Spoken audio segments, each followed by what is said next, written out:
close to Shavuos now, and I always feel shortchanged. Pesach gets me 7 days, Sukkot gives us 8 days, and all of a sudden you get to Shavuos, and you get one lousy day.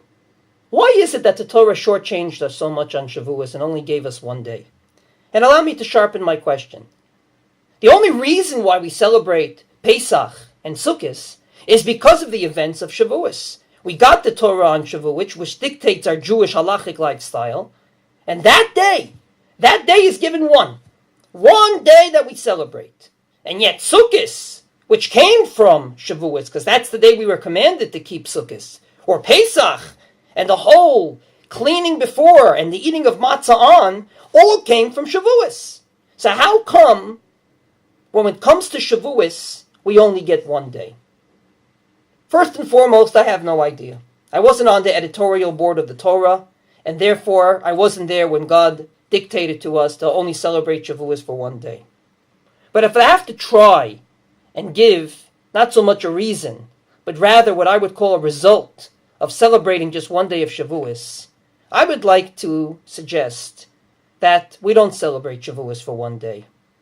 The Torah, learning it and fulfilling it, is something we do every single day.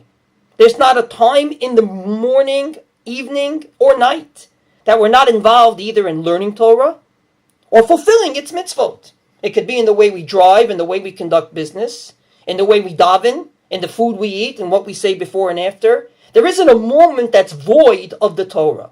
Sukkot is indeed limited to 7 days, with Shmini Atzeret at the end.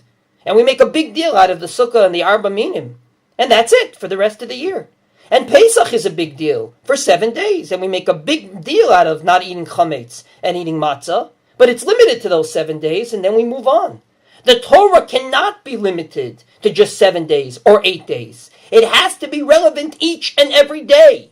And therefore, throughout Chazal, we find again and again that every single time the Torah says Hayom, like in the Shema, Asher Anochi mitzaveh etchem Hayom, or in Parshas Kitavo, Hasketu Shema Yisrael Hayom Hazeh niyeh la'am, says the Gemara, for example, in Maseches Brachos, Daf Samech Gimel Amud Bet, V'chioto Hayom nitna Torah Yisrael, was given that day. Rather, shechavivat Torah lomdea b'chol yom vayom ki yom ken shenitna mehar Sinai. The Torah should be relevant each and every day as if it was the day it was given. We celebrate the Torah by learning it and fulfilling it each and every day. Once a year we have an anniversary. Just like a couple that's married the entire year and celebrates that anniversary once a year, so too, the Torah is not limited, God forbid, to once a year, but rather it's relevant each and every day.